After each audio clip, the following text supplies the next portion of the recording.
Empiezo ya. Buenas tardes. Muchas gracias por acudir a esta convocatoria de la Biblioteca Nacional, que en este caso pues es especialmente grato para nosotros, tanto por evocar la figura de Octavio Paz y evocar la visita que hizo a esta misma casa, a este mismo salón, en mayo del 96, que dictó una conferencia titulada Diálogos con Quevedo, que organizaron entre Carlos Ortega, entonces director, y José Miguel Ullán, que era gran amigo tanto de Paz como de Carlos Ortega, y que también pues le dedicamos una pequeña memoria, ¿no?, haciendo esta actividad. Tenemos, para los que no lo hayan visto, una muy pequeña, pero creemos que significativa exposición en el Museo de la Biblioteca, en el que hay dos cartas muy interesantes de Paz a Jorge Guillén, una del año 50 y otra del año 67. Tenemos 4 primeras ediciones, hemos hecho una pequeña selección, y entre ellas el librito que hizo Paz en Valencia en el año 38, que le editó Manuel Altolaguirre. Hay un libro de artista con Günter Herzog y un retrato de Paz que tenemos aquí. Y curiosamente, cuando habíamos montado todo esto, descubrimos que habíamos puesto la foto de Paz del año 96 justo enfrente de un busto de Quevedo, como si el diálogo con Quevedo pues se perpetuara ahí en el museo de la biblioteca. He traído unos papeles porque hay algunas cosas que es importante decir. Estamos aquí para presentar un número de cuadernos, una vez más, y para nosotros pues es muy importante decir que estamos muy agradecidos a la ECID, a Cuadernos y a Juan Malpartida, director de Cuadernos, por compartir con nosotros este momento, con la Biblioteca Nacional, este momento, y haber hecho un poco esta programación compartida. En el caso de Juan Malpartida hay que decir que, bueno, todos sabemos que fue uno de los amigos más continuos y más fieles de Octavio Paz en Madrid, y que a la vez pues es un experto en su obra y una de las voces más autorizadas para hablar de ella. Nos acompaña también Juan Arnau, experto en culturas orientales, y que en el número de la revista pues hace una indagación sobre la faceta de Paz orientalista, que es sumamente interesante y que me imagino que nos hablará ahora de ello, ¿no? Y que evoca un poco, desde otro punto de vista, pues esa idea de que, claro, desde México se hicieron siempre ciertas exploraciones del Oriente, ¿no? Pienso en el Galeón de Manila y en algunas otras exploraciones de Oriente que salieron de allí. En tercer lugar, pues tenemos a Orlando González Esteva, que fue amigo de Paz. Cuenta el artículo de la revista cómo fue el encuentro, ¿no?, fantástico, en que se engancharon rápidamente hablando de música popular cubana, porque este hombre, Octavio Paz, pues sabía de todo, ¿no?, como sabemos que era un poco así. Y bueno, pues con Octavio tenemos aquí pues la seguridad de tener un rato muy agradable, ¿no?, y con inteligencia cubana, que es siempre una inteligencia simpática y especial. A mí me gustaría aquí señalar que ese detalle iberoamericano de que aquí haya un cubano que habla de Paz se combina excelentemente en el número de la revista con un artículo que realmente creo que es francamente recomendable, que es el que abre el monográfico de Guillermo Sheridan sobre la relación entre Paz y José Bianco, que demuestra lo atento que estaba Octavio Paz a la vida cultural de Buenos Aires, ¿no?, y en fin, y la amistad que tenía con Bianco. Creo que eso es una cosa llamativa. Por otro lado, hablando de Orlando, tenemos que decir que él está aquí gracias a la generosidad de Conaculta y de Ricardo Cayuela, que es una persona muy vinculada a Madrid. Como saben, dirigió aquí Letras Libres, y él está desde la Dirección General de Publicaciones de Conaculta pues dirigiendo el centenario de Paz. Por otra parte, también quiero agradecer al Instituto de México en España y a SEGIV, a Pablo Rafael de la Madrid y a Enrique Vargas, que son un poco los que han ayudado a coordinar esta cantidad de actividades de muy diversas instituciones españolas en recuerdo y homenaje de Octavio Paz, y también a Aurelio Mayor, que es el comisario de ese conjunto de actividades, y a Lola Ferreira, que apoya desde su buen conocimiento de los medios de comunicación y de la prensa. Y nada más, creo que no me he olvidado de nada, y simplemente pues pedirles un aplauso de bienvenida a este trío de amigos que nos van a hablar de Octavio Paz esta tarde.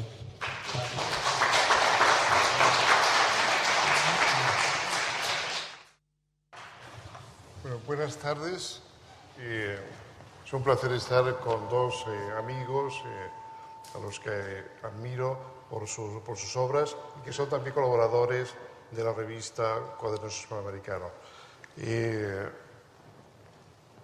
Cuadernos Hispanoamericano ya dedicó, y creo que fue la primera revista española que tuvo la extensión tan generosa de dedicar 3 números al estudio y también a la celebración, porque hay una parte de dedicatorias de poema a la obra de Octavio Paz de 1979, es decir, hace ya 25 años, cuando ya comenzaba a ser conocido sin duda en España, porque la editorial Seix Barral pues, hacía ya algunos años que difundía su obra, más o menos del año 69, cuando se publica La Centena, que es una antología de poemas hecha por el mismo Octavio Paz y que fue después del libro que publicó Alto Laguirre en el 38, si no recuerdo mal, el primer libro que se edita de Paz en España. Habían entrado algunos libros de la editorial Fondo de Cultura Económica, OERA, de México o de Argentina, pero en España se comienza a editar entonces. Y al poco tiempo ya Cuadernos, con quien mantenía Paz pues una cercana relación, sobre todo con Félix Grande, que quiero recordar hoy, porque falleció, como ustedes saben, hace un par de meses. Pues Félix Grande y Blas Matamoros, que era su director entonces, pues organizaron este grueso volumen de casi 700 páginas de estudio a la obra de Paz.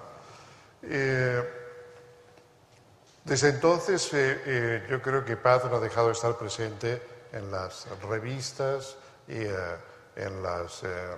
sobre todo en las lecturas, ¿no?, de la gente, del mundo intelectual, primero en Barcelona, donde todo el grupo de Carlos Barral, Jaime Gil de Viedma, Pere Giffaré sin duda y los otros, pues lo acogían y mantenían un diálogo intenso con él. Paz era un hombre con ideas fuertes, pero al mismo tiempo siempre asistido por el diálogo y por la búsqueda. Él a sí mismo también se veía así. Soy carencia, decía, y búsqueda. Y en el diálogo con los demás, a veces polémico, siempre que con percepción del otro, siempre sabiendo que para saber el otro era fundamental, ¿no?, mantuvo un diálogo, ya digo, con esos poetas, ensayistas, traductores, novelistas, sobre todo situados en Cataluña al principio, y luego, a partir de la muerte de Franco, en el 75, en Madrid. Ya comienza a venir a Madrid. Cataluña comienza a hacerse un poco provinciana, porque los nacionalismos siempre le consiguen lo contrario, parece ser, de lo que pretende. Y Madrid comienza, sin embargo, a abrirse, a tener una actitud más cosmopolita, y Paz comienza a tener un diálogo, también una presencia fuerte entre nosotros. Al hacer ahora este dossier, sin duda limitado, porque la obra de Paz se necesitan muchos especialistas o disciplinas distintas para abarcarlas. Habría que tener una persona de las mismas cualidades suyas para que en un golpe de vista, digamos, en una obra, pudiera ver todo lo que él realizó. porque le interesó la política, tanto las cuestiones de carácter ideológico como las puntuales, el politólogo, pero también el hombre que discute el día a día en la calle, digamos, ¿no?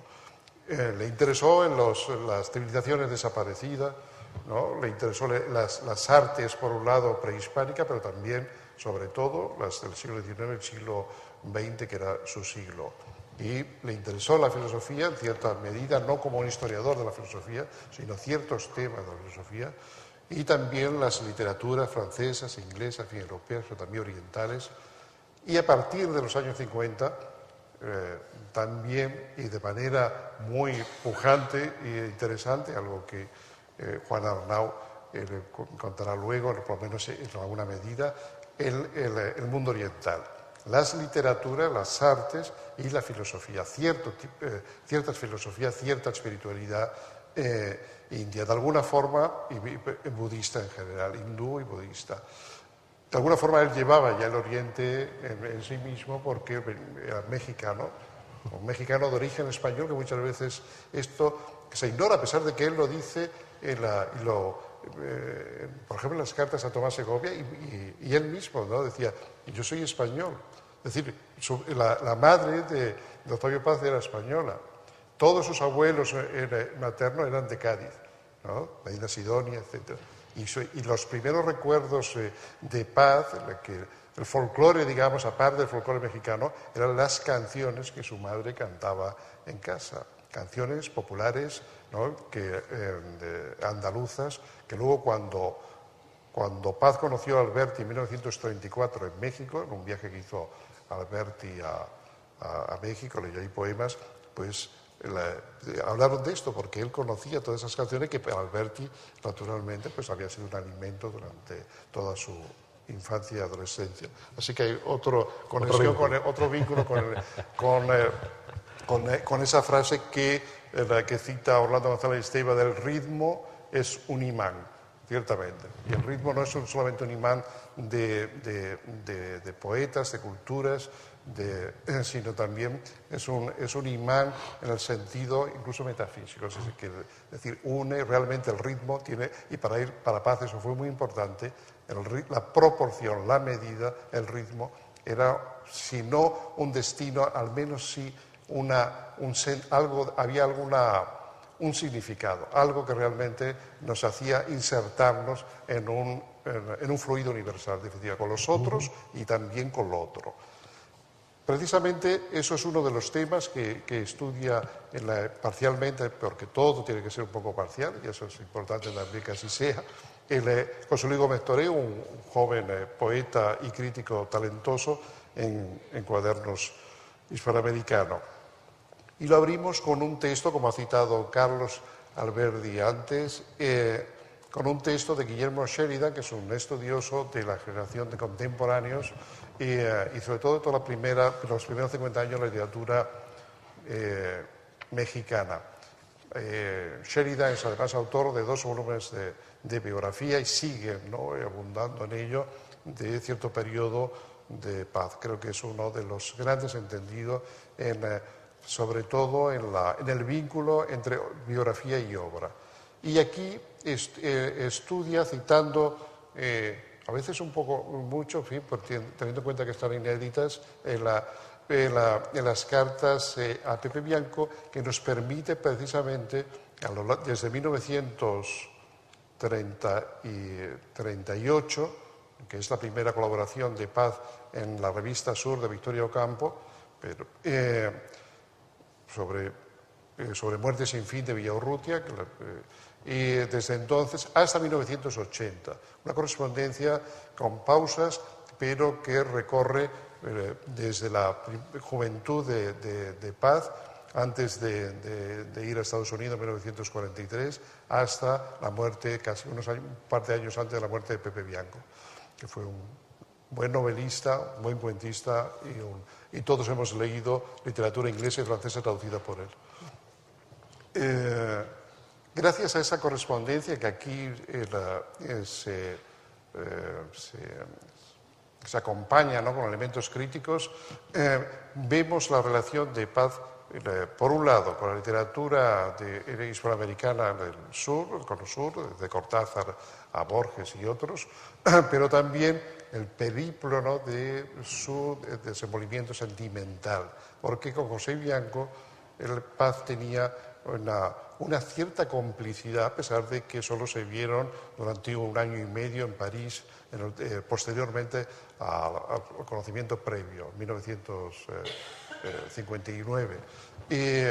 Pero algo había entre ellos, que Paz, que era un hombre poco confesional, siempre sus confesiones siempre fueron al sesgo. Con José Bianco hay este tipo de narración sentimental, por decirlo así, de sus peripecias, sus dramas y sus alegrías. Así que gracias a ese artículo, extenso artículo de 20 páginas, podemos...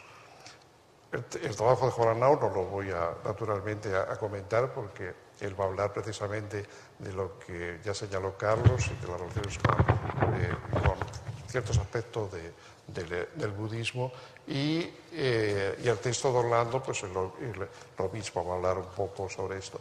Pero Jesús Aguado, que es un poeta y traductor y buen conocedor de la literatura, también de la mitología de la India, ha escrito un texto muy bello, que es recorriendo el camino de Galta, que es uno de los textos más hermosos de Paz, que es el monogramático, un gran poema, ensayo, narración en prosa, que va recorriendo el camino de Galta y al mismo tiempo que lo recorre otros mundos. El mundo de la traducción, el mundo de la escisión, el mundo de la significación, qué significa qué es esto, y el mundo del erotismo, amor, erotismo, fundamentalmente. Jesús Aguado, al tiempo que recorre eso, va viendo, como haciendo un vaciado, lo que al mismo tiempo no ve o no cuenta, tanto desde la mitología como desde la visualidad en Galta, ¿no?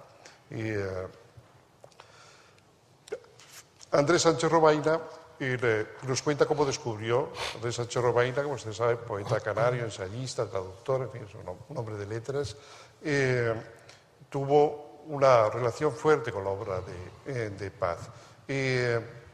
Y cuenta aquí cómo lo descubrió su obra, cómo él, que andaba naturalmente, un hombre que es canario, como todas las personas de las islas, afortunadamente tiene una visión excéntrica, y eso los hace más móviles y más inquietos. Y entonces, claro, hay algo que a él le faltaba en el panorama literario español, el joven que él era, adolescente, pero ya muy leído, y lee una entrevista en la revista Ínsula, en 1968, y se queda absolutamente anodadado de las cosas que Paz cuenta, y de eso yo no se lo había oído a nadie hablando de literatura, ¿no? Te contaba su visión era distinta, ¿no? Esa cosa en Paz, ¿no?, que lo comentamos precisamente con Orlando al mediodía, de ver aspectos que uno no ha observado, pero no uno y el otro, ¿no? En fin, los otros, que de pronto han observado, era una peculiaridad suya, ¿no? Porque de alguna forma Paz siempre tuvo esta actitud intelectual e imaginativa, creativa, de que la cultura, las obras, las vidas humanas son de alguna forma, se pueden crear. Es decir, que hay una dimensión creativa.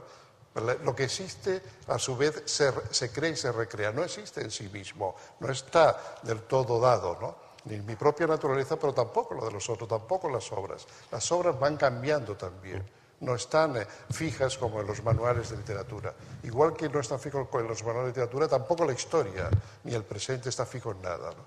Y esa movilidad, eso no está, digamos, condicionada por nuestra propia posibilidad. Podemos mover las cosas. Los signos están en rotación. Los signos están en rotación y vuelvo entonces al principio para cerrar y dar paso a Juan Arnau. En 1979, Paz dio unos poemas a la revista Cuadernos para acompañar, como gesto, para acompañar bueno, pues el esfuerzo y la generosidad también que había tenido la revista en agavillar todos esos trabajos. Uno de los poemas, una pequeña versión distinta, como luego recogió, que entonces tampoco se llamaba así, es Hermandad. Y creo que tiene que ver también con el acto de hoy. Y luego lo dedicó a Claudio Ptolomeo. Dice así: soy hombre, duro poco y es enorme la noche. A ver si me acuerdo bien. Pero miro hacia arriba. Las estrellas escriben. Sin entender, comprendo. También soy escritura y en este mismo instante alguien me deletrea. Bien, eso es lo que estamos haciendo nosotros y ustedes también. Lo estamos deletreando, ¿no? Y si podemos deletrearlo es porque su obra y también nosotros formamos parte, en alguna medida, de un acorde. Y nada más quiero dar la palabra a Juan Arnau, que ya saben ustedes que es un escritor, es un filósofo y un experto en literatura y en pensamiento budista, traductor del sánscrito, y precisamente de uno de los autores que más le importó a Paz, que es Nagarjuna, ¿no? Que Juan tradujo al español y además escribió un libro de comentario y de estudio sobre Nagarjuna. Muchas gracias, Juan.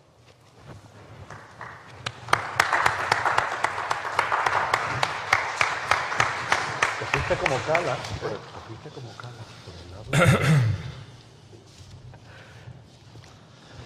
Hola, buenas tardes. Bueno, en primer lugar, agradecer a Juan Malpartida esta invitación y agradecer a la Biblioteca Nacional que nos acoja. Me gustaría comenzar con un testimonio biográfico personal.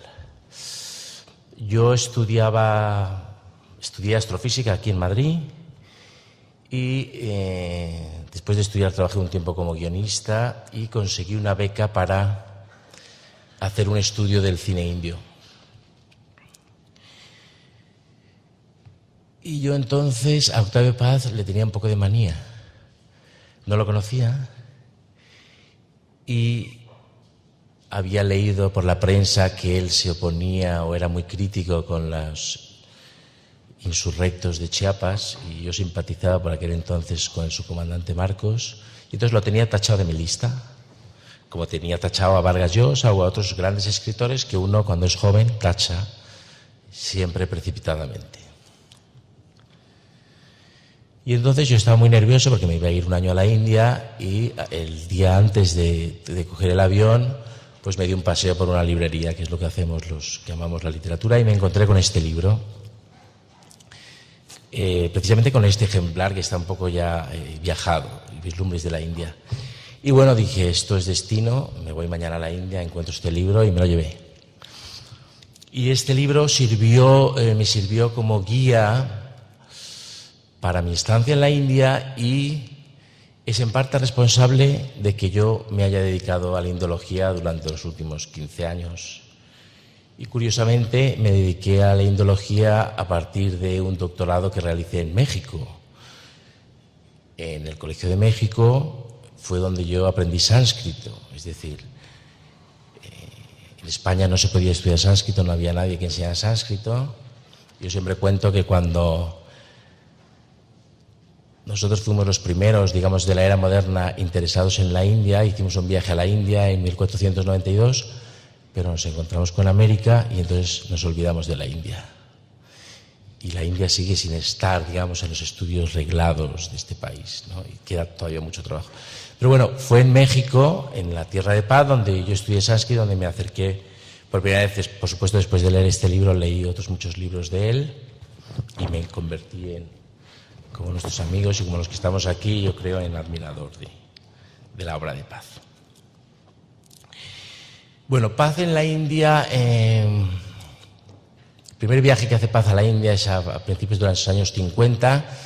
Él trabaja entonces en la Embajada de México en París, trabaja durante el día en la Embajada y durante la noche, que es donde tiene su corazoncito, pues visita los cenáculos surrealistas, forma parte del grupo de amigos o cercanos de André Breton, y es ahí, en ese ambiente, donde se entera que lo envían a la India, ¿no? En la misión diplomática mexicana en Delhi. Y bueno, él se va a la India y es significativo que se lleva 2 libros que le regalan sus amigos. Uno es una antología de poemas de Kabir y el otro es la Bhagavad Gita, que como sabéis es un poema sánscrito que está inserto en el Mahabharata, que es la gran épica hinduista, y que es, digamos, como el evangelio, por así decirlo, del hinduismo. Esto es importante porque él va a decir luego en repetidas ocasiones que este libro se convierte en su guía espiritual en la India. Cuando llega a la India, pues tiene lo que le ocurre a todos los viajeros que llegan a la India. A los mexicanos un poquito menos, yo creo, que a los europeos, pues los mexicanos son un poco más indios, tienen, digamos, otros lazos, pero bueno, tiene esa sensación de misterio, de asombro, de vértigo. Y le escribe a un amigo y le dice: la India es el gran misterio, es misteriosa, como dicen las agentes de turismo. Y dice: es un misterio que no se da sino a quien está dispuesto a perderse. Sin esta disposición de entrega, sin esperanzas, de comprensión intelectual, es decir, sin esa previa renuncia a la ganancia, palabra clave en el mundo occidental, no hay siquiera posibilidad de percibir la existencia misma del misterio. Es decir, Paz se da cuenta de que hay un gran misterio que le va a atraer durante toda su estancia en la India. Esta primera estancia va a ser una estancia breve, luego va a ir en el año 62 como embajador de México en la India y va a estar 6 años. Pero bueno, él ya percibe esa atracción, ese vértigo que percibimos todos los que hemos vivido en la India, y al mismo tiempo es consciente de que él se tiene que proteger, es decir, de que no se puede entregar completamente. ¿Vale? Esto luego lo dirá de muchas formas. Hay un pasaje en Vislumbres de la India donde dice: prefiero al poeta que al santo. Pues sabéis que la India está llena de santos, está llena de sadhus, de santones, y ves que él se está justificando porque siente esa atracción, pero al mismo tiempo, digamos, quiere mantenerse en el ámbito de las ideas, en el ámbito de la crítica, que es el ámbito europeo, en el ámbito de la estética, en el ámbito de la poesía, ¿no? Y él dice: prefiero al poeta que al santo, porque el santo hace que todos los que están a su alrededor se sientan mal. Porque dice: bueno, este hombre es un buen hombre y yo soy un canalla. Digo, sin embargo, el poeta hace que todos los que están a su alrededor se sientan bien, ¿no? Y esa tensión va a seguir a lo largo de toda su relación con la India, porque la relación con la India, digamos, ocurre en los 60, pero luego, digamos, el diálogo va a continuar y aparece en muchísimas de sus obras. Hay una cosa que le fascina especialmente y es cómo se vive el ascetismo en la India.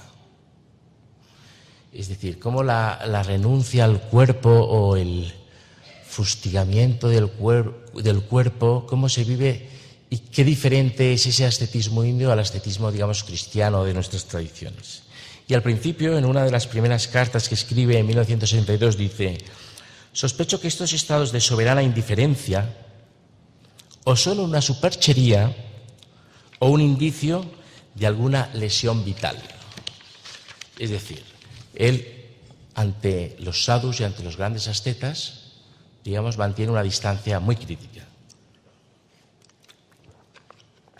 Pero luego, con el tiempo, esa visión va a cambiar, se va a transformar.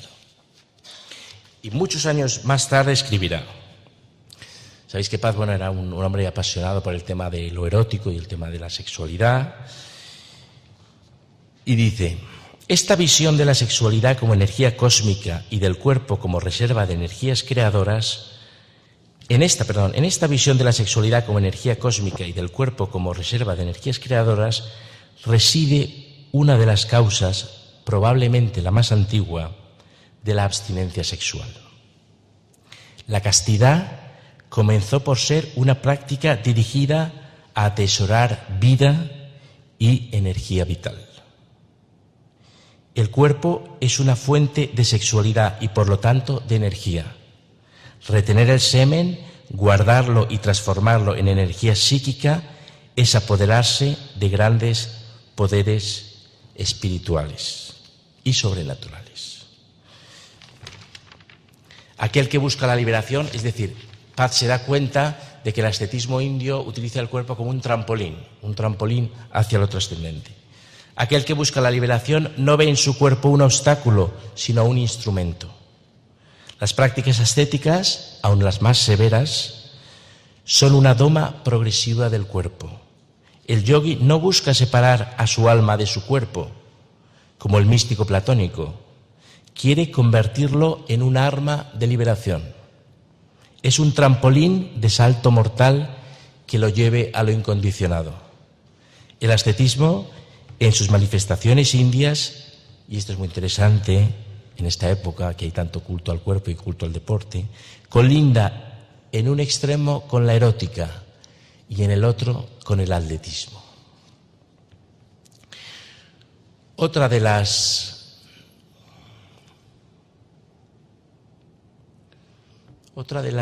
inclinaciones o tendencias de Paz en toda su estancia en la India, que es algo que yo creo que le ocurre a cualquier persona con sensibilidad y a cualquier persona con interés en la historia de las religiones y en la historia de las ideas, es que él por primera vez se ve fuera del ámbito judío-cristiano helénico. Y entonces empieza a ver algunos de los axiomas de nuestra cultura desde fuera. Y esto le hace meditar mucho en nociones como la noción de creación, la noción del pecado original, la noción de redención. De hecho, él habla en términos para mí muy instructivos y que para mí fueron muy instructivos en mi estancia en la India, de la triada creación, pecado, redención, y la compara a la triada hindú samsara, karma, moksha. ¿Vale? Es decir, como sabéis, en la India no hay una idea, el mundo no ha sido creado, el mundo ha existido siempre, no hay un juicio final, sino que el mundo se autorregula por la ley del karma y, digamos, las prácticas ascéticas que hemos mencionado son una vía para la liberación de las ataduras de la existencia. Y esto le sirve, estas ideas que le están atrayendo, fascinando, le sirve para rescatar un pequeño verso que me parece magnífico de un lógico budista del siglo VII que se llama Dharmakirti, que escribió 7 tratados de lógica, y Paz encontró, un poco en relación con lo que ha dicho Juan Malpartida, con esa visión lúcida y peculiar que tenía de descubrir cosas donde otros no las veían, encontró un texto, un pequeño verso erótico, intelectual e irónico de Dharmakirti, este autor celebrado de la escuela Vijnanavada, que es la escuela de solo la conciencia, que me gustaría leeros, y que tiene que ver con el tema de la creación o no creación del mundo. Es un poema que al mismo tiempo es un silogismo. Se titula Prueba. Paz era especialmente hábil en traducir, y este es uno de los grandes legados de Paz con respecto a la India, en traducir la poesía sánscrita. Él no sabía sánscrito, pero era un gran poeta y manejaba versiones inglesas y francesas fundamentalmente, y hizo que muchos lectores de español pudieran tener acceso a esta literatura. Y la prueba que esgrime Dharmakirti es la siguiente. Está describiendo a una mujer, a una hermosa mujer. Su piel es azafrán al sol tostado, son de gacela los sedientos ojos. Ese Dios que la hizo, ¿cómo pudo dejar que lo dejara? ¿Estaba ciego? No es hechura de ciego este prodigio, es mujer y es sinuosa enredadera. La doctrina del Buda así se prueba, nada en este universo fue creado. Y él resalta, ¿no?, esa capacidad que tiene la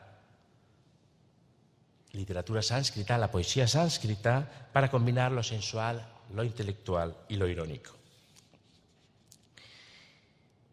Y la comparará con otra poesía que él estudiará a fondo, que es la poesía taoísta.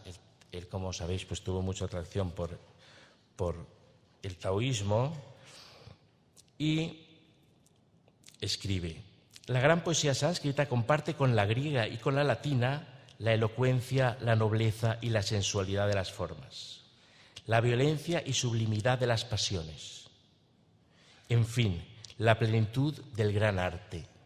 Pero, como sus hermanas, no sabe callar. Ignora el secreto de los chinos y los japoneses, la insinuación, la alusión oblicua, ¿vale? Que es una de las, digamos, grandes diferencias entre la poesía sánscrita clásica, que se parece mucho a nuestra poesía clásica, y la poesía de origen chino y taoísta. Y por último, para terminar, un poco haciendo referencia a esa atracción vertiginosa que sentía Paz por la India y por la sabiduría india, él hace una descripción de las mejores descripciones que yo he encontrado de lo que es moksha, de lo que es la liberación hindú. Dice: moksha es una gnosis y es una praxis. Por lo primero, es un conocer, no en el sentido moderno de saber, es decir, posesión de una información, sino en el más antiguo de realizar la verdad, o sea, hacerla real y efectiva, vivirla y confundirse con ella, ¿vale? Esa atracción que tuvo Paz hacia moksha, ¿no? Esa tensión esencial que viviría a lo largo de toda su vida creativa, está ya en las primeras cartas que escribe desde la India.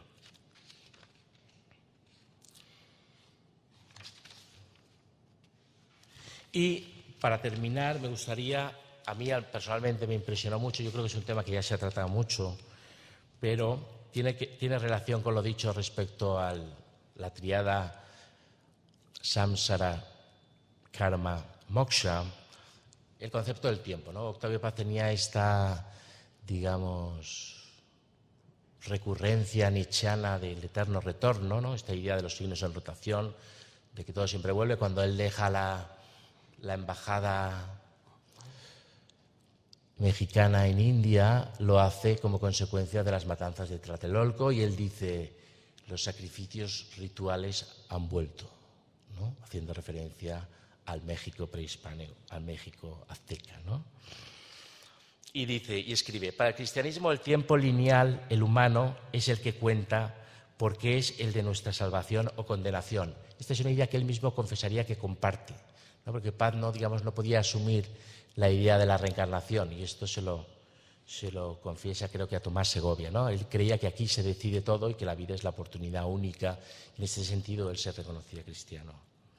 Dice: no es un movimiento eterno, tiene un fin, en el doble sentido de la palabra, término y finalidad. Por lo primero es definitivo, por lo segundo posee un sentido. Y por ambas cosas es un tiempo decisivo. El cristianismo introduce la decisión, la libertad. Su tiempo significa redención o pérdida. Su valor no reside en el pasado, aunque la caída sea la causa del tiempo y de la historia, sino en el presente. Ahora mismo me salvo o me condeno. Y esto es todo, queridos amigos. Muchas gracias por acogerme y paso la palabra a Orlando.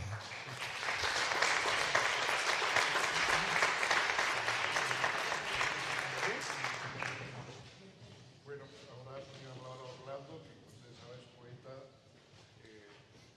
cubano, así que tiene dos patrias. Cuba y la noche. ¿Verdad, Ponte? ¿O son una las dos? Buenas tardes. Yo quisiera ante todo darles las gracias a las instituciones que han hecho posible este regreso mío a España. A la Biblioteca Nacional, en la persona de mi amigo Carlos Alberdi, a quien no veía hace muchos años y a quien recordaba con tanto afecto. A la revista Cuadernos Hispanoamericanos, en la persona de su director, el escritor, poeta Juan Malpartida, un hombre en quien no sé qué admirar más, si la obra o la persona. Un amigo muy, muy, muy querido. Y quiero darle las gracias también al Conaculta en la persona de Ricardo Cayuela. Como decía anoche en la presentación de un libro, para mí siempre es motivo de enorme alegría regresar a España porque aquí me siento un poco repatriado. Curiosamente, estando geográficamente más lejos de Cuba que cuando estoy en Miami, que es donde vivo, en España me siento más cerca de Cuba. Casi me siento entre los míos. Las palabras que yo voy a leerles y que he escrito para esta noche llevan como epígrafe 2 versos de un poema de Octavio Paz titulado El cántaro roto. Y esos versos dicen lo siguiente: vida y muerte no son mundos contrarios. Somos un solo tallo con 2 flores gemelas. La muerte no habla por teléfono, pero la soledad sí. Y no hay soledad mayor que la que precede a la muerte. La muerte sabe a soledad, huele a soledad. A la muerte se le palpa en el aire, flota como una tela de araña ruinosa sobre la silla de ruedas o el lecho del desahuciado. Se le oye respirar cerca y al muerto en cierne se le afilan los sentidos, si no hacia afuera, sí hacia adentro, hacia donde se dirige y entrevé un destino cuya forma más sensible no tiene por qué ser la nada. Hay moribundos a quienes sus muertos los saludan desde lontananza o los visitan, los ayudan a morir y hasta se los llevan colgados del brazo. La vida no ve más allá de sus propias narices. Octavio Paz se moría y no lo ignoraba. Recuerde que la felicidad de un escritor no está en tener muchos lectores, sino 2 o 3 amigos que lo lean con atención. Me dijo. Me lo dijo con una voz tan maltrecha como el rostro que por entonces, malamente oculto tras una barba y un bigote entrecanos, ensombrecía los medios de prensa de su país. Un ollejo de rostro chupado por el cáncer y desfigurado por una expresión de malestar o fastidio, un ceño de rostro. Y yo sentí que me hablaba desde su tumba, una tumba llena de soledad, aunque tuviera, mujer amantísima, amigos, lectores y hasta enemigos. La enemistad es una forma de compañía, quizás la más leal. Sin cerrar los ojos a la vida, Octavio Paz los abría a la muerte, y conversar con él era sentir cómo el viejo caserón donde la aguardaba, rodeado de silencio y árboles, se convertía en una caja de resonancia del diálogo entre ellas, vida y muerte.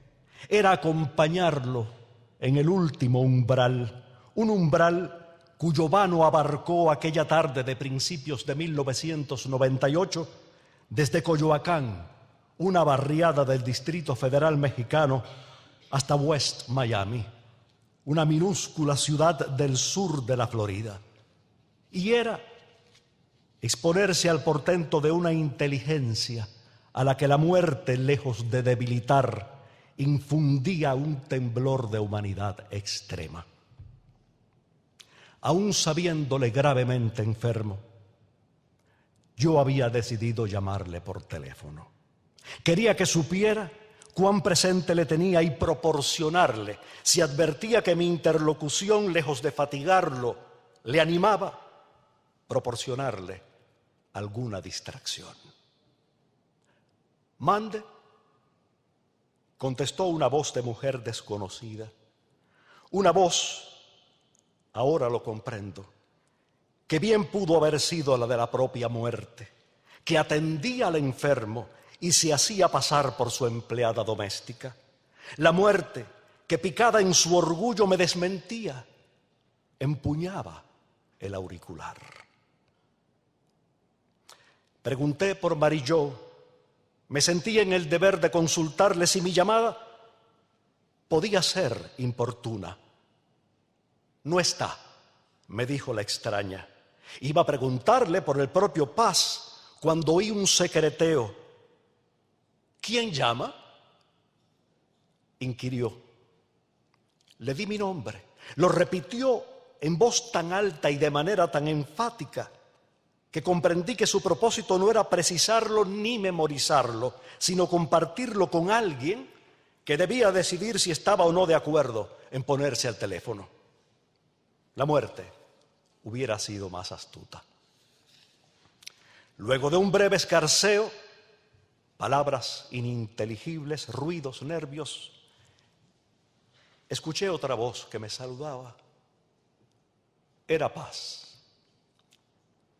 Recuerde que la felicidad de un escritor no está en tener muchos lectores, sino 2 o 3 amigos que lo lean con atención, me dijo.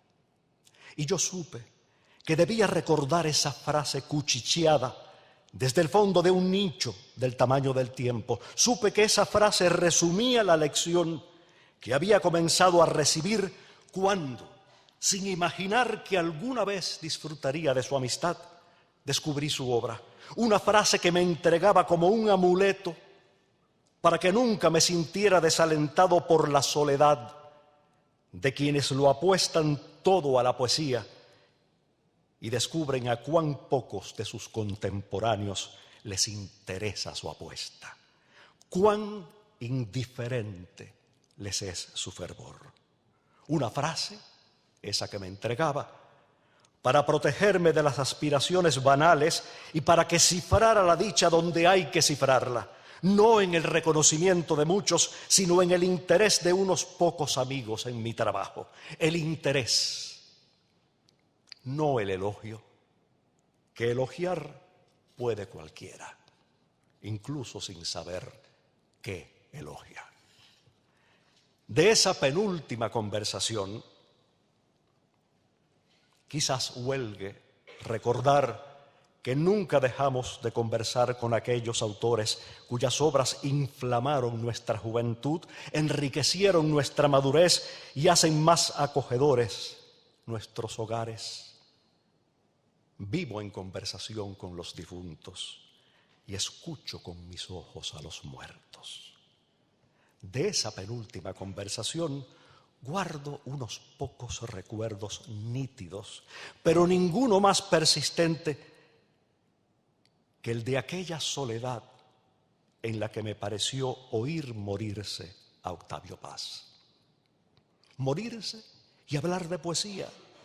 Hablar de poesía casi olvidado de su padecimiento. Hablar de ella como si nadie más en el mundo quisiera escucharlo. Como si insistiendo en la poesía venciera a la muerte. Harto quizás de ser el hombre público y admirado de quien todos esperaban una observación sesuda o controvertida, una invitación a incorporarse a su círculo más fraterno o una lisonja. Y harto también quizás de morirse. No era que hablara solo, es que hablaba consigo, conmigo y con nadie al mismo tiempo. Hablaba con todo, hablaba para darse, para dar lo último de sí que le quedaba. Y como yo hacía silencio porque le adivinaba ávido de probar suerte a ser el de otrora, aquel que lo desertaba, sus palabras iban hilvanando un sermón íntimo, donde a la reflexión sucedía la cita sabia, y a la cita el consejo, y al consejo la pregunta de carácter más personal, para que yo supiera que no olvidaba mis preocupaciones en torno a la autenticidad de mi vocación.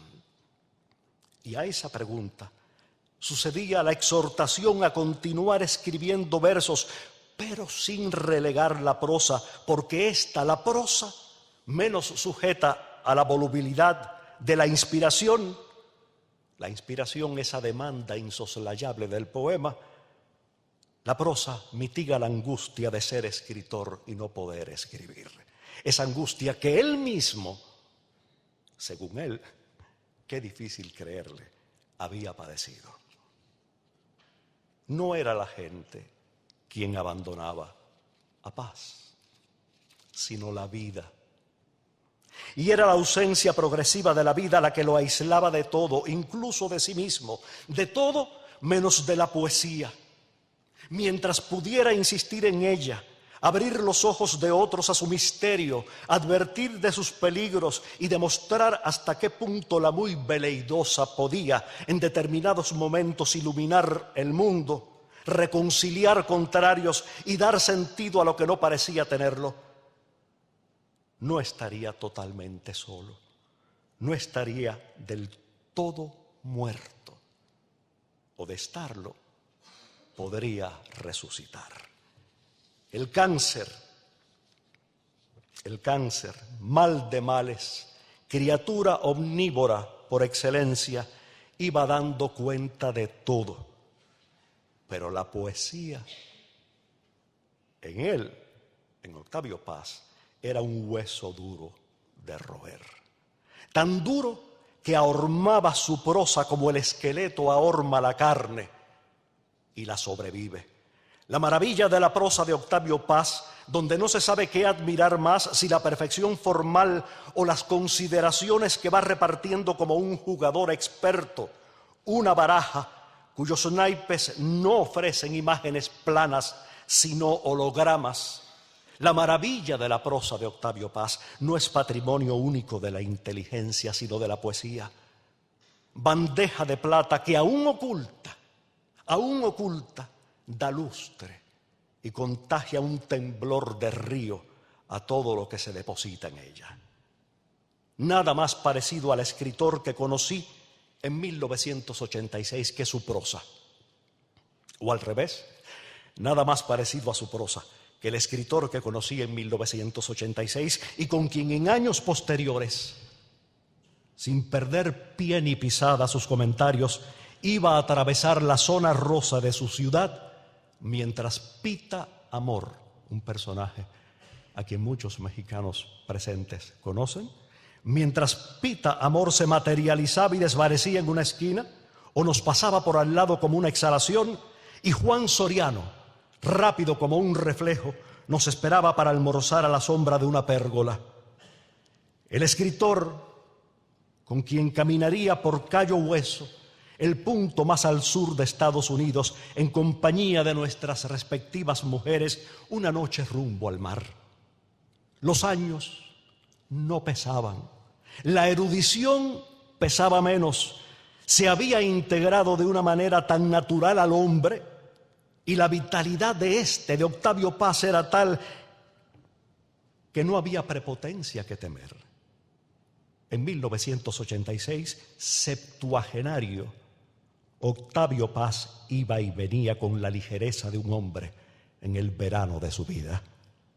Un año después, visitó Miami. Le pregunté a dónde le gustaría que fuéramos, después de participar en un encuentro con un grupo de estudiantes universitarios. Ya habíamos visitado a Lidia Cabrera y nos habíamos encontrado con Eugenio Florit, únicas personas a quienes me había manifestado deseos de volver a ver. Me pidió alternativas. Dígame a dónde podemos ir. Le recordé que estaba celebrándose un simposio en su honor. No mostró entusiasmo. Insistí respetuoso en que se trataba de un buen número de profesores procedentes de distintas partes de Estados Unidos a quienes les halagaría contar con su presencia, aunque fuera en una sola sesión. Nada. No sabiendo cómo salir del impasse, bromeé. Los pelícanos que frecuentan Miami Beach y suelen adueñarse de los postes que sacan la cabeza del agua, no tendrían a mal recibirnos. Los ojos le brillaron. Íbamos en mi automóvil. Vamos a ver los pelícanos, me dijo. Nunca le vi más feliz que en la primavera de 1996, durante su última visita a Miami. Los achaques arreciaban, pero la visión inmediata del mar, desde un largo paseo de madera por donde se me ocurrió invitarle a caminar un día de viento, sol y gaviotas, en compañía de Elliot Weinberger y Mary Jo, esa visión inmediata del mar lo había rejuvenecido al punto de que Mary Jo manifestó un deseo que él, sonriente, incapaz de entristecerla con una alusión a su precaria salud, compartió: regresar al mismo tramo de playa meses después y pasar una temporada en alguno de sus hoteles. Como si la oscuridad que se abatía sobre ambos no pudiera alcanzarlos entre tanto azul. Minutos antes, al abandonar el restaurante en cuyo portal habíamos almorzado, frente a un cielo limpio, vaivenes de cocoteros y un desfile de juventud descamisada, Paz se había percatado de que el cabello comenzaba a escasearme. Y divertido, había apuntado al lugar donde la falta era más evidente. Bromeamos en plena acera. El niño asomaba al anciano y ambos parecían congeniar. Era la primera vez que el niño Octavio Paz me salía al paso, como si el adulto ya no tuviera ganas de disciplinarlo, sino de dejarlo hacer. Un niño travieso, por cierto, y niño al fin, a salvo de todo pensamiento de muerte, incapaz de adivinar en la calvicie un indicio de decadencia física, un recordatorio de nuestra caducidad. Entre los rostros de Octavio Paz que mi memoria retiene de manera más viva, resalta ese octogenario al que de pronto se sobrepone, chispeante, su rostro de niño. Ejercicio preparatorio, un poema de árbol adentro, entremezcla esos rostros. Cito: la muerte que yo quiero lleva mi nombre, tiene mi cara, es mi espejo y es mi sombra, la voz sin sonido que dice mi nombre, la oreja que escucho cuando callo, la pared impalpable que me cierra el paso, el piso que de pronto se abre. Es mi creación y soy su criatura. Poco a poco, sin saber lo que hago, la esculpo, escultura de aire, pero no la toco, pero no me habla. Todavía no aprendo a ver en la cara del muerto mi cara. Mi calavera, como la suya, pugnaba por mostrarse. Pugnaba por mostrarse, por sacar la cabeza de mi cabeza, deshaciéndose del cabello. Aún pugna con éxito y no desfallecerá hasta deshacerse de todo, incluso de mí. Recuerde que la felicidad de un escritor no está en tener muchos lectores, sino 2 o 3 amigos que lo lean con atención. Me dijo, y a mí no se me ocurrió decirle que de yo ser un escritor real y no uno apócrifo, como me temía, yo debía ser feliz. Porque esos amigos ya existían y eran en más de un caso legado suyo, resultado de una cortesía suya que desde 1981 había revolucionado mi relación con la palabra escrita y mi relación conmigo mismo. Nadie comido de incertidumbre puede ser categórico. De ahí que no haya mérito alguno en mi reserva hacerlo. Esa reserva no responde a una virtud mía, sino a una falla. Pero hay hechos ante los cuales no ser categórico es señal de apocamiento y hasta de algo más grave, es señal de pose. No ser categórico viste, despierta simpatía entre el corro de escépticos en que nos hemos convertido nos sitúa en un plano superior al resto de la manada, esa que aún recurre o cursi a las interjecciones y los signos de exclamación, pero ya casi alegra desvestirse, ser quien no se supone que seamos, preterir todo intento de coerción gremial. Octavio Paz cambió mi vida. No encuentro manera más recatada ni más justa de decirlo, porque rara es la vida que no gire en torno a una vocación, que no se nutra e irradie de una vocación, que no sea menos vida cuando su vocación, lejos de realizarse, se frustra. Un hombre con una vocación deshecha es un náufrago que ha desistido de subir a los árboles, a otear el horizonte o arrojar mensajes embotellados al mar y se pudre vivo en una isla desierta. Y yo no sé qué hubiera sido de mi vocación si Octavio Paz no hubiera irrumpido en ella, alentándola a explayarse, rescatándola del limbo donde podía haber vegetado o sucumbido.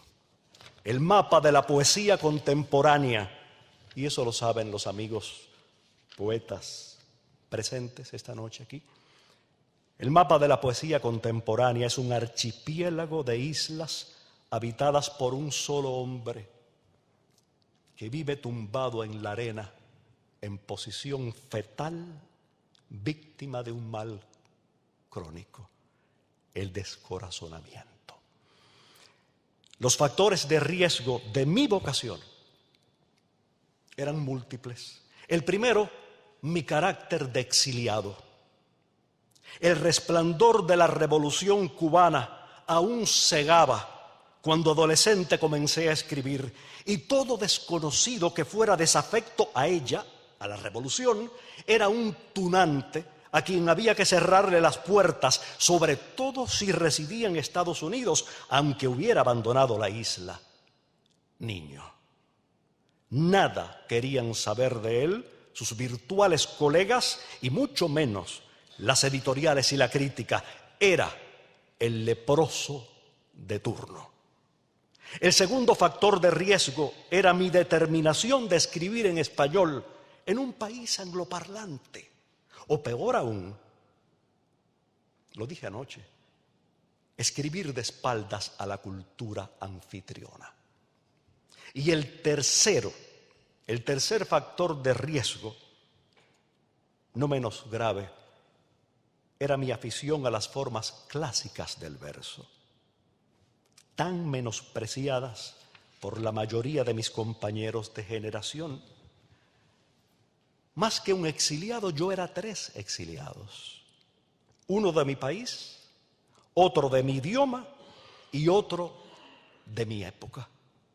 Si a la multiplicidad de exilios se suma la inocentada de haberme decidido por la poesía, aunque nadie se decide por nada, todo en lo que a una vocación se refiere se decide por uno, se comprenderá la magnitud de mi extrañamiento. Una reseña indulgente y una invitación de Paz a colaborar, a ser colaborador de la revista Vuelta y posteriormente autor de la editorial del mismo nombre, bastaron para que mi vida diera un vuelco y el mundo dejara de serme ancho y ajeno. Para que el exiliado fuera menos exiliado y la certeza de que la poesía era mi única patria momentáneamente posible, esa sospecha se acrecentara. Paz expandió mi círculo de afectos, despertó la curiosidad de algunos lectores en mi trabajo y propició lo impensable, la publicación de mis libros. Un cubano exiliado en Miami, en México y España. Mi presencia aquí esta tarde, los amigos que me acompañan, Ustedes todos son obsequio de Octavio Paz. Son prueba de su generosidad. Y algo más significativo aún. Paz me incitó a serme fiel a mí mismo, a no poner el oído en el entorno interesado y tendencioso, sino en mí, aunque ello significara nadar contracorriente, fiel a una divisa adoptada por él hacía décadas. ¿Cuál era esa divisa? Merece lo que sueñas. Merece lo que sueñas. Quienes regresan de la muerte hablan de un túnel, al final del cual se avista un resplandor, y dentro de ese resplandor la silueta de alguien que, lejos de animarlos a que avancen a su encuentro, les indica que vuelvan sobre sus pasos, porque aún es temprano para seguirle, para acompañarle al trasmundo del que esa silueta proviene. El túnel, aquella tarde de principios de 1998, fue la línea telefónica. La línea telefónica, laberinto de laberintos, y quien me hablaba a través de ella lo hacía desde una de sus embocaduras, a punto de darme la espalda, echar a andar y perderse de vista. No se sabe si alguien salió al encuentro de Paz. Sí, que nadie le dijo que retrocediera. Y si se lo dijo, que él no hizo caso y siguió adelante, harto quizás de sobrevivirse. ¿Me explico? Uno se cansa de morirse tanto, de morirse una vez y otra, a las buenas y a las malas, o de morirse apenas y hasta de no morir. ¡Qué desencanto! Uno se cansa de que todo cuanto una vez le animó se abra las venas, y de reconocerse a duras penas de tan vivo y tan muerto, casi santo. Uno se cansa de morirse encima y debajo de sí. Uno da grima si no se va cuando debiera irse. Uno se queda y no se queda nada. Y aunque muerda el anzuelo sin carnada, uno también se cansa de morirse. Recuerde que la felicidad de un escritor no está en tener muchos lectores, sino 2 o 3 amigos que lo lean con atención. Me dijo, y aún me reprocho no haber atinado a decir lo que debí decirle. No son necesarios 2 o 3 amigos. A mí me basta con que me haya leído usted. Eso es todo.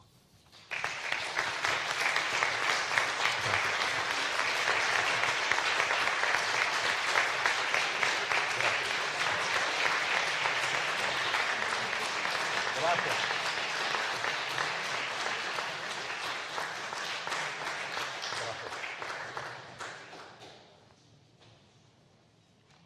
Bien, yo creo que no sé si por mi parte no quiero añadir nada más. Estas palabras, tanto de Juan como de Orlando, me parecen que son completas. Salvo si ustedes quieren hacer alguna pregunta, pues... ¿Alguien? ¿Alguna pregunta, algún comentario, alguna objeción? ¿Sí? Muy bien, pues muchas gracias. Bueno. Gracias.